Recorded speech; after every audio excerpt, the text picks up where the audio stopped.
Hello, YouTube family. I wanted to formally introduce the first episode of Insomniac Musicians Corner, where nothing is ostentatious or glamorous whatsoever, except for maybe my eyeliner sometimes. And I just have very real, stripped to the bolts conversations with my musician friends. We talk about the music industry, their origin stories, their opinions on music, their influences, what they have planned for the future, what they're doing now, all that kind of stuff. My pets are usually involved in one way or another, which is not my choice. They just do what they want. But for the first episode, I have my friend Zach, aka ZeusDaHuman, who is an independent rapper. A lot of people seem surprised when they find out that I don't only listen to like heavy metal and deathcore. I listen to a little bit of everything. I have my staple genres that I listen to the most, but I also listen to rap, and his music is really, really good. I'll leave everything in the description for you guys to check him out. I hope you guys will show him lots of love, and I hope that you guys will enjoy the first ever episode of the Insomniac Musicians Corner. And look forward to future episodes as well. I already have a couple more episodes coming up, so stay tuned for those. All kinds of genres, and just, like I said, real organic stuff where we sit in the corner of my living room and just chat. So without further ado, welcome to the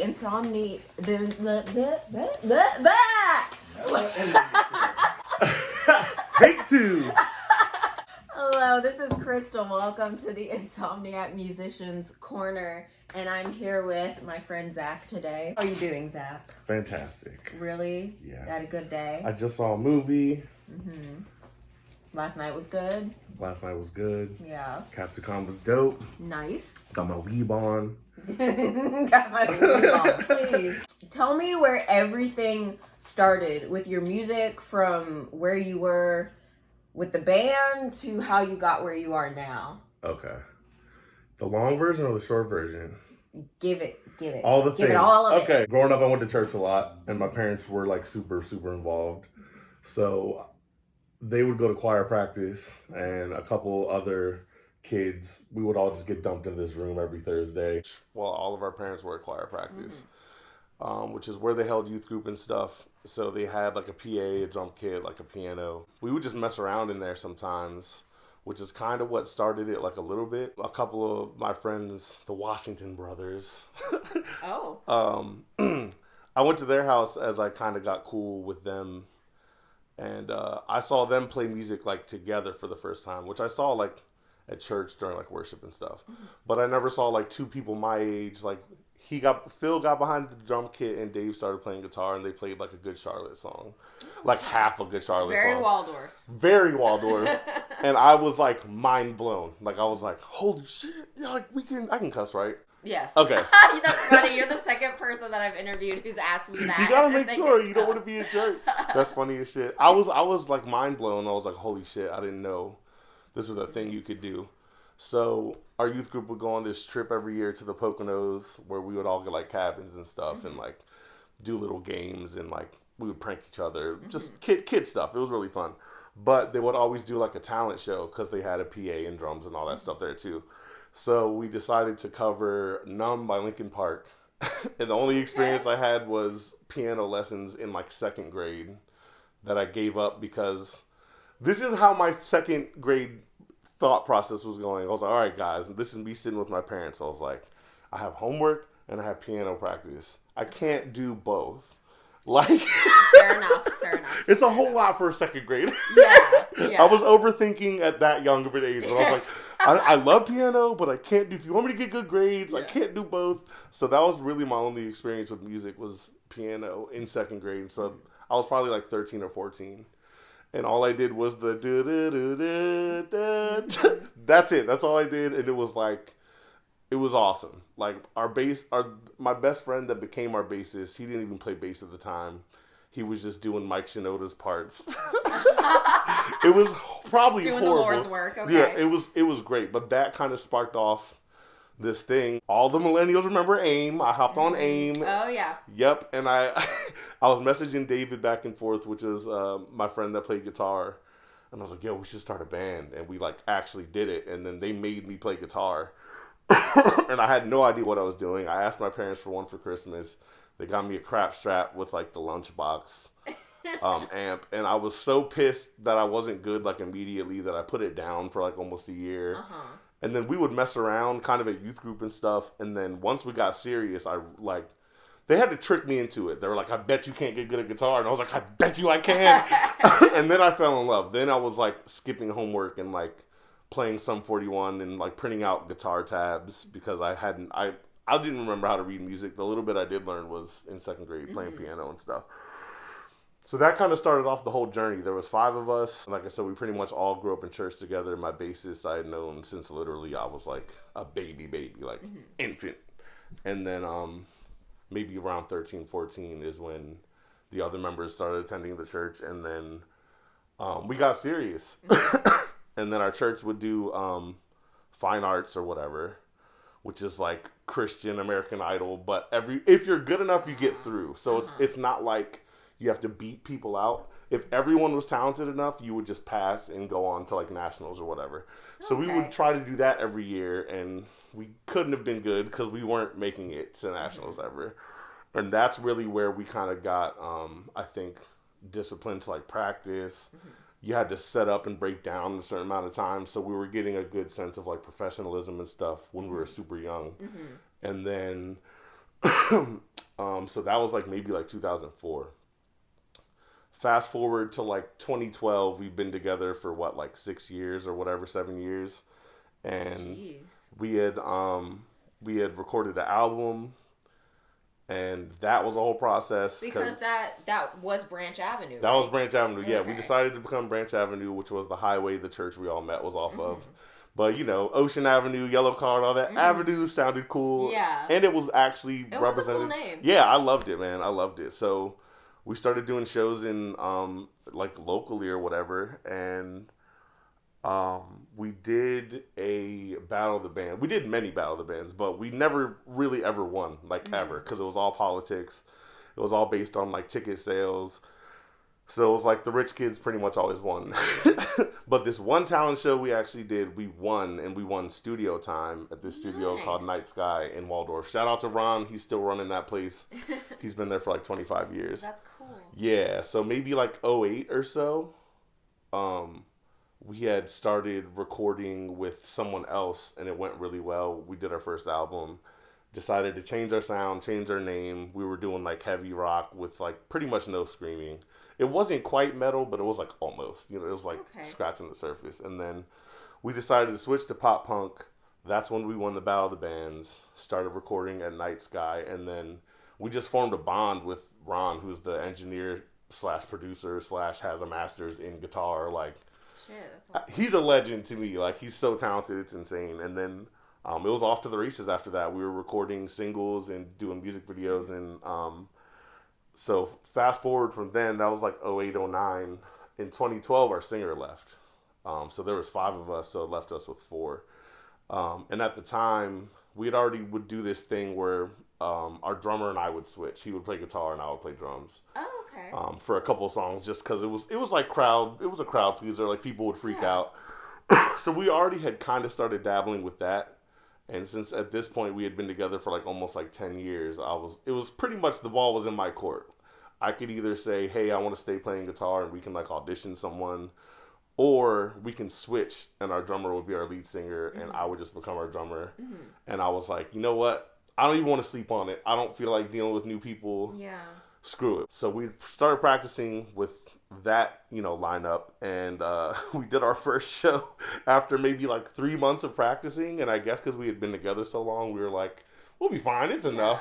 It was a disaster. We played like somewhere up in Rift. No. Yeah, it was, I mean, it probably was nowhere near as bad as it was to the audience as it was to us, you know what I mean? But for us, it was just god-awful, because we had done like some studying. We had got some DVDs with people who worked with big artists on stage presence and all that kind of stuff. So we were very used to being disciplined and practicing all the time. But now was a new dynamic. I'm fairly new at drums. I'd always dabbled, but I never really was like a drummer. Yeah. So then it was back to like square one again, kind of. Like we at least had songs and stuff. And our singer, who had, like I said, was our previous drummer, he had been playing for so long.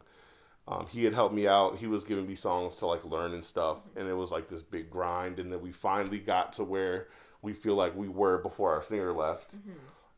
And that's when we really started getting active. Like we started touring like a little bit. We would do like a weekend. I remember seeing you guys' name like around, and I was never in a place where like I could be where you guys are. But I saw you guys' name around a lot at one point. We went ham, man. We did everything ourselves. We got to where it was like all of us would put up a certain amount of money each month. So regardless, since usually we had no revenue anyway, that was kind of our revenue. So if we needed a music video, we could just go and get the money out. Like we ended up making an LLC. Yeah, it got really legit, man. And we would pretty much work part-time jobs, tour for a weekend, come back, and then tour for like 2 weeks, and then work up to a month. And then after that, we did like a 3-month around the country tour where we booked everything ourselves.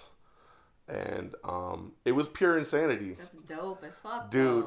So that sounds fun. It was absolutely incredible. It was hands down the craziest experience ever because we couch surfed everywhere, which is pretty much free Airbnb for those that don't know. But it's a legit site. Like you review people, so you weed out the crazies a little, but you have to have a screw loose to let 4 dudes stay with you. Yeah. But hopefully y'all like knew some people. That did happen once in a while. Like we got stuck in Detroit. And the person... Oh, no, not Detroit. Well, of all places. Not stuck, but yeah. Detroit, our person wasn't answering. So we're like, it's Detroit.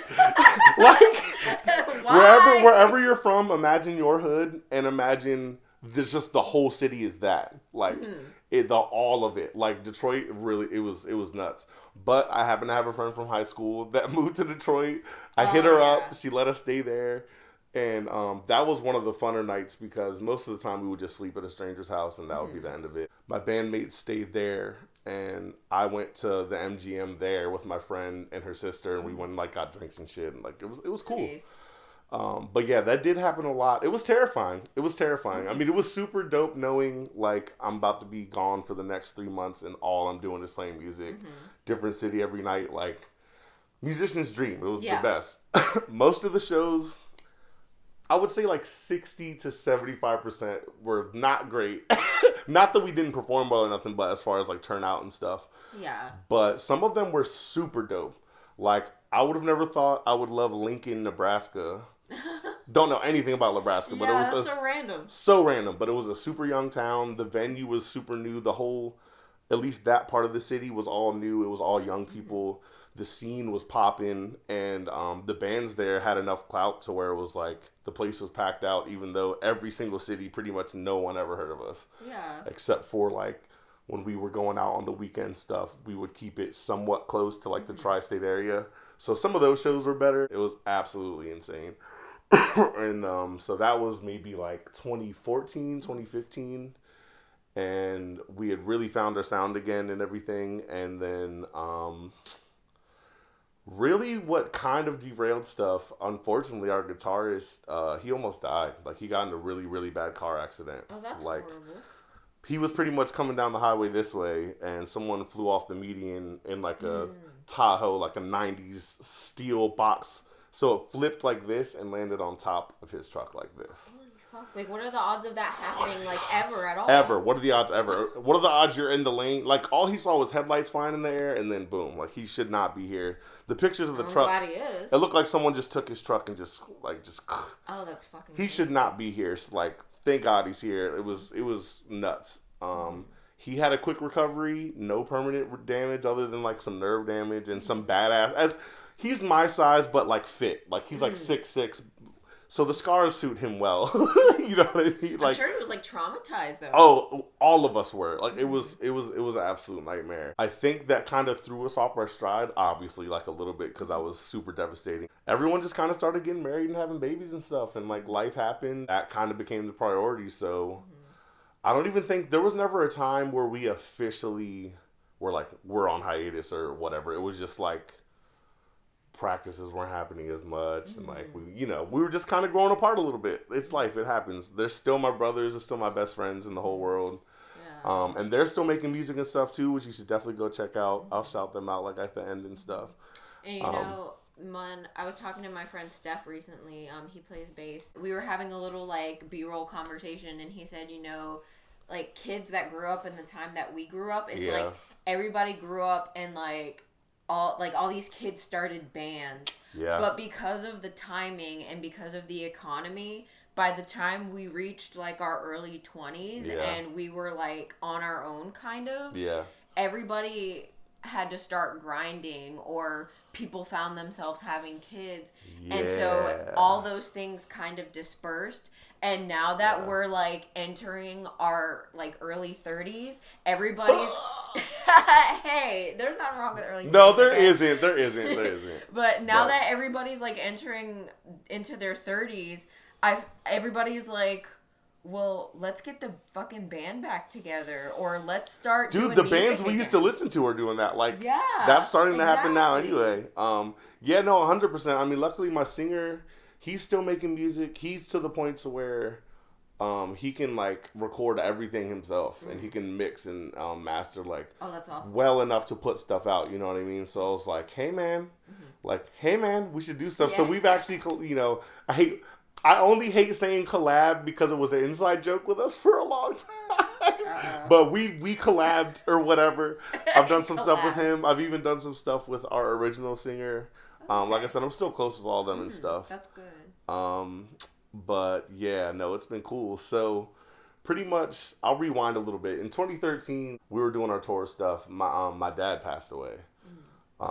And I needed some kind of other outlet other than what we were doing, because at the time all of our music was drilled into my brain because we would just practice forever and ever and ever. So it was like I needed something else. So you're in the car for hours and hours if you're not driving. So I would just start writing these raps like just for fun, like because rap was one of the only other genres that I really loved, and pretty much had no idea what I was doing whatsoever. But it was kind of an outlet. Like I had Especially a MacBook. Especially if you've been doing rock for so long. Yeah. And I'm trying to think. I feel like Tyler, the Creator, Odd Future, that whole group, that was really popping at the time. So I was super inspired to just make funny, dumb shit. And that's kind of how it started. Like I was just writing to beats and stuff. And I hit up one of my friends. Well, at the time, he was like an acquaintance, really. He used to be around the scene when we were playing my brother's place and all that stuff. Okay. And he was very my close. brother's place. Right? Which is literally, for those that don't know, Good Charlotte used to play there in Waldorf, Maryland. Like, they broke out from our area, obviously. But that was the venue they used to play at. Like, so just the essence and aura of all that. Like, I even think in one of their songs, they're like, Waldorf, worldwide. Waldorf, Naptown. They're literally, 100%. They're talking about Waldorf and Annapolis, like, for sure. That's kind of how I started doing the rap stuff. And then, so my band fizzled out in, like, 2018. So 2013, I started dabbling with rap kind of for fun. And then once my band fizzled out, I was like, I need to do something where I don't need anyone and I don't feel like one man banding it, even though I could, because thankfully I can play like most of the instruments. It would have just been a lot. So I was like, I'm going to start doing this rap stuff. And then like I fell in love with it. It was the same kind of thing. Like I felt like I had to like reinvent myself, and that's how I arrived on ZeusDaHuman, which is my artist name or whatever. Ever since then, I've recorded hundreds of songs or whatever, and just kind of still on the grind or whatever. So that's kind of how I arrived at making rap and all that stuff. And that's kind of where I'm at now. Okay. And how would you describe like your sound now? Because you come from rock, so does it still have like a rock influence? Not yet. But that's because I just learned how to I really learned how to record guitar over top of like beats and stuff recently. So I do want to start adding elements of that, but no, it's kind of like it's like party trap beats with like clever funny bars. Like Childish Gambino is my favorite artist, and his early rap stuff, there was a lot of references to like, I'm not a Harry Potter person, but like stuff like Harry Potter, stuff that he's into, which is one of his lines too. Like, I just want to rap about stuff I want to rap about. And that's kind of where I'm at. So if it's something I'm into, chances are you're going to hear about it in a song or whatever. So it's kind of really like, cool. Yeah, it's kind of like fun party trap stuff for the most part. The band definitely influenced. I want to say almost everything. I mean, even though it was rock, I learned how to like make songs, hundreds upon hundreds of hours in the studio or whatever. So even though rapping was this new thing, like at least I played drums for like 5 or 6 years for Yeah. the band. So it's like once I found out really how to do what I'm hearing in my head on a computer, then it was really off to the races because now I produce my own beats and stuff. So it's definitely been, I would say, the influence from my experience in the band is definitely in my music, but nah, not rock stuff yet. But it's gonna happen. So with things like streaming and social media and being able to go live Yeah. right then and there, have things like that made it a little easier for you as far as getting your music out there, especially with it being COVID times? Yeah. So the industry is always changing. Always, always, always. Where we've arrived now in 2022, um, oh, My cat's here. where we've arrived now in 2022, you kind of have to be somewhat of an influencer for people to really care. Yeah. So you kind of need to be posting all kinds of content. Like it's almost like if you don't have a podcast, like what are you doing? You know what I Yeah. mean? Like because people want to fall in love with you as a person. That's what draws people to bands. Unfortunately, people who we probably shouldn't be paying attention to. But if you're a big music person, there's nothing better than seeing like your process. You know what I mean? Like if you're a producer and you post like how you made a beat or how you made a certain sound or oh, so adorable. Hi, Astro. Hi, Astro, you handsome, handsome man. Yeah, nowadays for sure with streaming and stuff, streaming did not help the artist. I mean, it's all customer based, so it's Yeah. all getting music to you right now. You don't really make much money doing it, unfortunately. Yeah. So And all those things, like to get your music out there on things like iTunes and Spotify, yeah, like all that stuff costs, doesn't it? yeah, but it's super cheap. So getting your stuff on all the platforms super easy. Getting people to discover and hear it is a totally different ball game. Like you want to hit up Spotify curators, which thankfully there's like websites who have just like hundreds or thousands of them logged, or so you can just like submit a song to a bunch and they'll put them on a playlist that they curate, and then hopefully you'll pop up on someone's stuff or whatever. Yeah. But the coolest thing about being an artist right now, and some people probably don't want to hear me say it, TikTok. TikTok is like The kids love the TikToks. Well, not a- Grandma doesn't know much about the TikTok. everyone loves the TikToks now because the thing is it's a discovery app. The thing that started happening with like Instagram and Facebook and all that is people started getting super like professional. There wasn't like a whole lot of people just at home doing stuff that would pop off without at least seeming like there was a lot of production and stuff. With TikTok, it's regular everyday people, like big artists when they go on TikTok. Someone who has an absolute zero following at all could just pop up on their timeline. So it really is like a discovery app. That's how you have songs blow up, where all you hear is the hook on TikTok, and then now record labels are calling these people because they want to sign them and all this other stuff. So I'd say it definitely it sucks if you're super introverted, which a lot of artists are, because you don't want to do even like what we're doing right now. Like, Yeah. so it's changed a lot, but I think it's never been really honestly a better time because of stuff like TikTok and how everything, all social medias are all connected. I mean, Facebook and Instagram is the same company. Really, as long as you're just consistent in putting stuff out, when you the more stuff you post, the better you get at making good content. And then it's kind of just like when someone or if a video does go viral and someone discovers you, instead of you just having that one thing you did, there's a plethora of stuff. So it's like the grind is still there. You still have to, constantly give the people what they want and put Yeah. out something, even if it's Yeah, just be you very being. consistent, otherwise people lose interest. People right? lose. Yeah, our attention span is this. So, but that's probably the absolute coolest thing is the way TikTok's algorithm works. It doesn't matter who you are; you can pop up anywhere, and anyone can go viral whenever. So it's pretty dope, and you can build a community on there, which is the probably the most difficult thing to do on social media, in my opinion, especially like on Facebook, Instagram, stuff like that. I think Twitter's still up there too, but TikTok is just the way the algorithm works. If it's like if you're a DIY, Jesus Christ, artist like myself, you can get. What you know. Huh? I mean what you know. Oh, yeah. See, that just fucked my face up. You'll get like lumped in with other people doing the same stuff. Mm-hmm. So now all of a sudden, instead of just girls with big titties twerking and stuff, which was my TikTok for a while. Oh, that sounds like a good algorithm.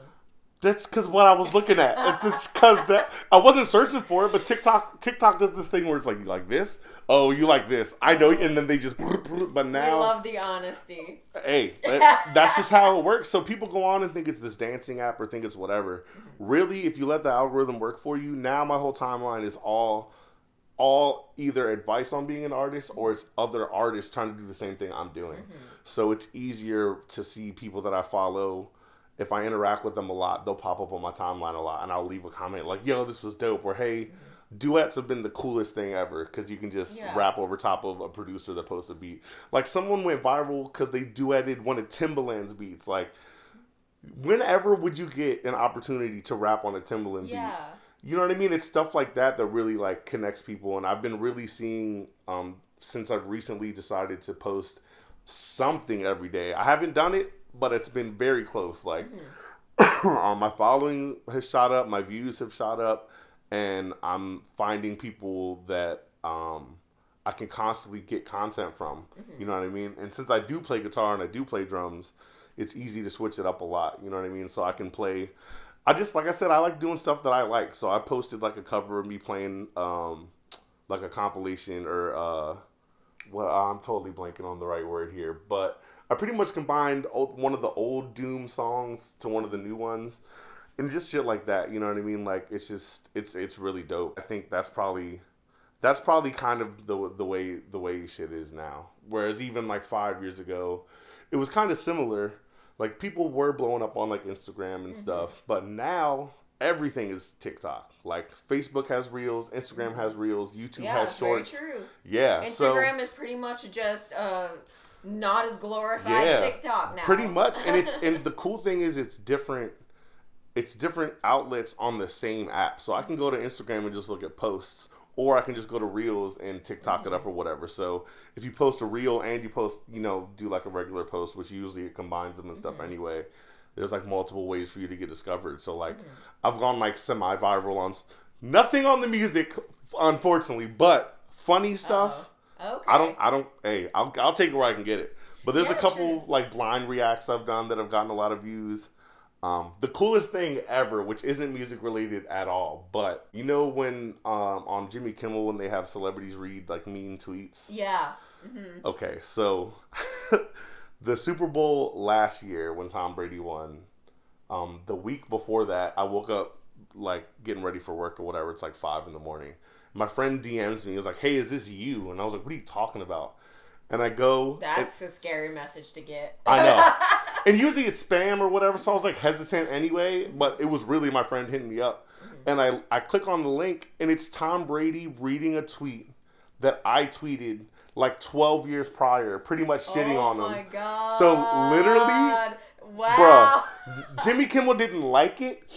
I didn't get a message. I got nothing. Like, if my friend didn't tell me, I wouldn't have even known my tweet was on national television. Yeah. But Tom Brady literally looked on camera and read my tweet that was like, "I hate Tom Brady so much, but I have no real good reason to. He's a nice guy, but I hope they break his legs." Yeah! That's what I said. Oh, and there's a literal video. Like, it blew my mind, and so that blew up on TikTok.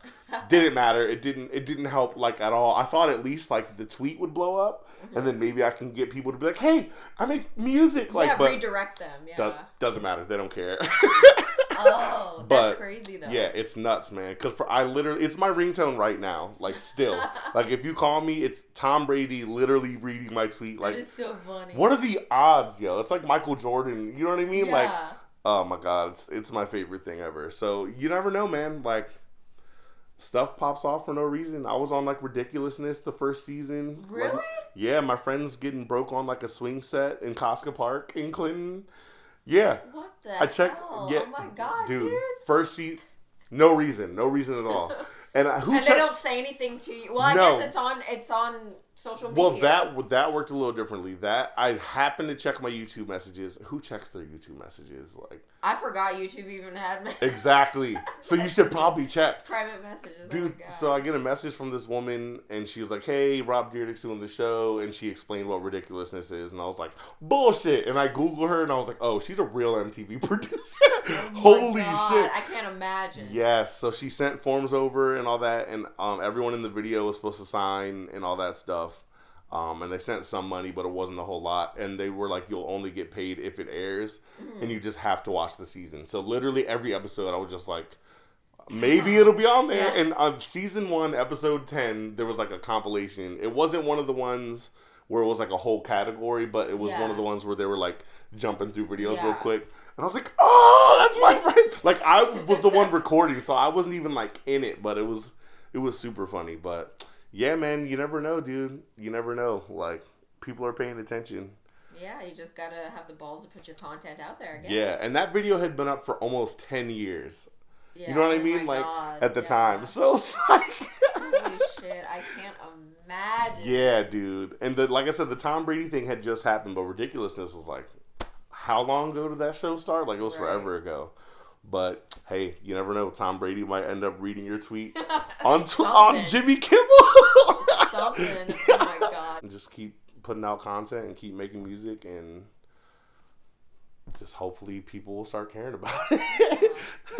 Now, with your music, I know you've mentioned like other people in the music scene and like the one guy at the studio.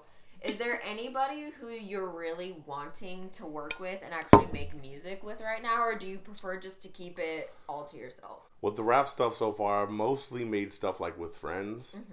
But like maybe like 2 years ago, I decided I was like, I need to find Zeus. I need to I need to do stuff like myself.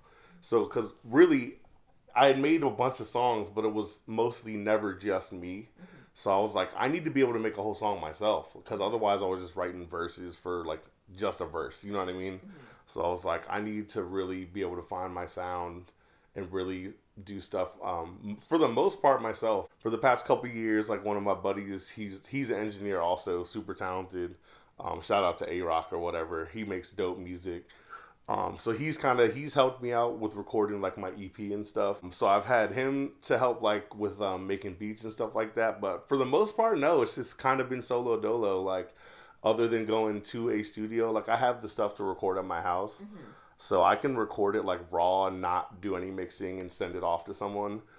But at this point, it's like if I'm going to pay for someone to mix it and stuff, I'd rather just get the whole studio experience. Like, I like going into the booth and having an engineer that knows what he's doing. And someone who's on the like, hey, that was shitty, do it again type. You know what I mean? Like, I miss the camaraderie. I think the difference as far as like being in a band and doing this stuff. But I think since the band stuff didn't work out, I think subconsciously I'm like, I don't need nobody. You know what I mean? Like, so right now I am making music with people sometimes, but for the most part, I'm really, really trying to focus on just me and getting really good at doing pretty much as I can without needing anybody. So now that I make beats, at least that's one thing out the way. Like, I can make the stuff I want. So yeah, right now I'm not really working with people other than the studio that I go to, House of J-Rob, which is he's another local guy that's been in the scene for a super long time. I recorded my first rap song with him ever, which is while my band was still active. It was like maybe like 2014 or something like that. Now it's just been me. Okay. Now, as far as like the grand scope, all the rappers that you like and you listen to and you look up to, if you could collab with like a famous rapper, who would you pick? Childish Gambino. I've aspired to be this man. I want to be like. So he's a big inspiration for you. And thankfully my music hasn't ended up sounding like him a whole lot, but he made me realize you really can just make the kind of rap you want to make and like fuck everyone else. You know what I mean? Like, you don't have to worry about what other people I mean, you have to worry about what other people think to a degree, but if you listen to other people too much, like you're pretty much gonna get nowhere. I've been following him on YouTube way before he was like on TV and stuff. Like I've been following him since like the early 2000s, since I was like maybe 14 or 15. Comedy is the only other thing that I'm anywhere near as passionate about as music. Like I've written bits and stuff. Like I've debated doing open mics and all that kind of stuff. You And should.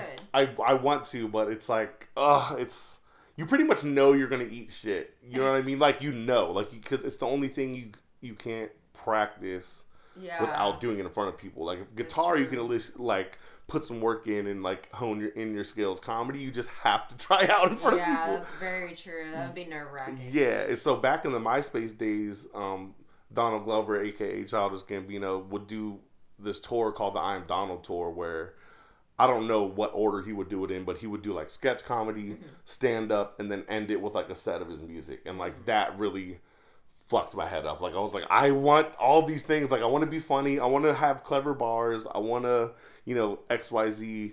And at the time, he was kind of, I think a big influence of his was Lil Wayne, which is another one of mine. Yeah. Which he was my number two. Too. It would be Childish Gambino or Lil Wayne. And for the same reasons. For their wordplay is just unmatched to me. He's very clever, very intelligent. Super intelligent. Most of, like, my favorite kinds of bars are where you can listen to a song for years and like I never put that together. Yeah. You know what I mean? And both of them kind of have that. I think Childish Gambino's moved to like not doing rap stuff as much, other than like This Is America and stuff. So please, if you somehow see this, Donald Glover, please put out another rap album because I'm dying. I'd say he's like one of the biggest influences just for me, like to rap and stuff. As far as music goes, what's next for you? Like, what's your next step, your plan, and what are you going to do with 2022 as far as your music goes? 2022, y'all are finally gonna hear it. I had a manager for the past year and a half. We were trying to get some like label situations together because he like knows people in the industry and stuff. And we both just kind of had like different visions or whatever. So I kind of ended things with him, which is really the only reason I was waiting to put my music out. So now I'm ready. I've got like almost an album's worth of music. Nice. So I'm pretty much planning on just dropping singles, and then after maybe a certain amount, I'll put them all out together as like an EP, and then rinse, repeat, same thing. Like I'm just gonna keep putting out singles, music videos. Just doing what feels right. Yeah, and I do want to get in the scene here, but the scene here is like, it's like most rap scenes where people are just trying to get over on each other. People are real ugly when it comes to like beats and paying for. If you don't know the right people, you can be paying the wrong people for no reason. Competitive? It is if you're not with the right people. Luckily, since I had the band and stuff for so long, for the most part, I already know how it's supposed to go. You don't just want to trust random people. You don't want to send random people your song. Yeah. You know what I mean? Stuff like that. So luckily, I've been fortunate to where I haven't dealt with too much like sketchy stuff. But yeah, that's pretty much the plan, man. Is just actually put my music out because there's not a whole lot of stuff with me on it other than stuff I've made with my friends. So like, I really want people to like get to know Zeus. You know what I mean? Yeah. So I'm super pumped because I've been sitting on most of these songs for like some of them more than a year. Like, so I'm just like so ready, so ready. I want to do like open mics and stuff. You know what I mean? Like, cause they do shows just like how like, I don't know if you ever remember bands like whenever they would do shows where they would sell tickets for like, say if All Time Low came to town or whatever, you could sell tickets and like open for them type stuff. They do that. It's the same kind of thing with rap. Oh, okay. So That's cool. if you can get to know some promoters and find out where they're doing shows and stuff, it's the same kind of deal. So since I was already used to that with the band, I think that's the next biggest thing because I haven't practiced a whole lot as far as performing. Like I mean performing rap. The band stuff like I can do in my sleep, but rap is different because everyone's it's all you. Yeah. And so since I sang and stuff sometimes with the band, but I was never like our lead singer, and drums and guitars is not exactly the same. So I do want to get kind of grind my teeth on that or whatever and just get used to, or cut my teeth rather. Jesus, I'm saying whole sayings wrong. Y'all know what I meant. It's late. So yeah, that's pretty much the next thing I want to focus on is actually getting used to performing, and I know I'm gonna need to do some cardio because sitting and chilling in a booth and rapping and stuff is different. When you're on stage and you want to get people engaged, even just doing like this is more energy. So like if you don't have the breath control and the lung capacity, you're literally gonna be like, you know what I mean? I never thought of that. Yeah, it's a big thing. So a lot of rappers will just have their song just like playing, which I think is kind of lame. But I get it at the same time because you can just stop whenever you need to, and then the song will just keep going for you. But I want to get to where I have like performance tracks where it's like maybe like the hook vocals will still be on it, or like the ad libs and stuff. But what you're hearing whatever all the raps and stuff are me coming through the mic and stuff. So it's just a total separate thing to work on, like stage presence, and you kind of have to write your raps for the amount of breath you can realistically have. Yeah, because there's a like lot. Have the performance in mind while you're Because even smart. There's super hot rappers out right now where like I know the baby is some people love him, a lot of people hate him. I won't say whether I like support the baby or not. I'm just using this as an example. A lot of the baby's music, he punches in a lot of his stuff, and it comes out live. You know what I mean? Because it almost doesn't matter how good your lung capacity is. If you record stuff a certain way, it's almost impossible to perform it exactly the same way. So he'll do a lot of his bars and then like kind of stop, and like I don't really like that kind of stuff. You know what I mean? Like if you see like Kendrick or like Eminem or like it usually tends to be like lyrical rappers or whatever. They tend to not have like the backtrack playing and stuff where it's kind of just them. So you kind of have to base almost everything you write on that. So that's like a skill set on its own, you know what I mean? So I kind of want to dive into that and get good at that because I don't want to perform and then not be able to really do my song. Yeah, because the crowd feeds off of it because they're watching you. Yes. I already did the most embarrassing thing you can do, but it's because we took a show. Tell me all about it. Brought out the iPhone notes, man. I had to because it was so short notice. So I was this guy rapping just for one song. Just for one song, but yeah, I did that. Probably don't do that. Probably don't do that. Right? I mean, hopefully you pulled it off with some confidence. It was cool. The show, they were feeling it. It was cool. It went well, man. I mean, it was all right. But afterwards, I was like, ew. Well, I did that was fun. I hated it. I'm never doing it again. But it's better than like, you know what I mean? That's all I was thinking was like, damn it, I don't remember all this shit right now. So yeah, all that kind of comes with doing it. So, and that's how a lot of artists like from here have popped off. Like Goldlink, that's how he blew up. He was doing open mics and stuff like that. So, that's kind of probably gonna be my focus is actually putting my stuff out so y'all can actually hear it. And then I want to pay my dues as far as performing and stuff like that. Since you have yet to release anything, where can people follow you to keep up with you? Like, do you have maybe like some teasers on a YouTube channel or something like that that everyone can look at? So pretty much my username on everything is ZeusDaHuman. It's D-A-Human, and then Zeus is spelled correctly, which most people it's ZeusDA Human. And pretty much on everything like Instagram Reels, TikTok, Facebook, YouTube. You can go to all of them and check out what I've been up to. There's snippets of stuff that's already been out. There's snippets of songs that I haven't released yet. There's me playing guitar, jamming out, duetting with other producers and stuff on TikTok. And I do have a podcast as well that I've been doing for the past couple months with a couple of my friends where we pretty much just shoot the shit. I can't even say it's like about a certain thing. That's the best though. Those are my favorites. So same thing with the rap. It's like same thing with the podcast. I mean, I want to do that where it's just I want to make the kind of stuff I'm into. So I watched a clip of one of your podcasts, I think like yesterday or the day before or something, and you were just like laying there like this, and you were like singing something into the mic, and your friends were doing something completely different, and I was like, this is beautifully chaotic. This is very representative of what goes on in my head. Yeah. at any given moment. Yeah, no, 100%. Especially the times before. A lot of those clips are from before we even start. So it's like sound check, if you will, kind of.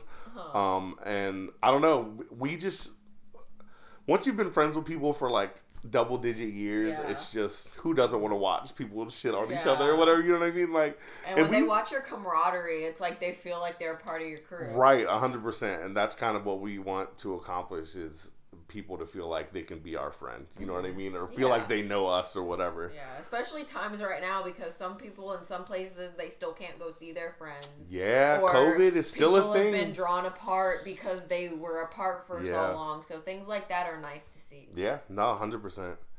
Yeah, COVID has definitely made stuff wild, but it's created some cool things for artists, I think. Like I said, I don't know if TikTok would have gotten the way it was. I mean, it probably would have without COVID, but I think COVID just since everyone was sitting at home, it was like people who were TikTok haters probably ended up making them, and you know what I mean? And like I said, the way the algorithm works, you can pretty much, anything you're into, you can just find on there. So, do you have a roundabout time when we can expect to see, like, maybe even just like a tease of something new? There'll definitely be a tease probably within the next couple weeks. What is, like, mid-February? I want to put my single out sometime in March. Yeah.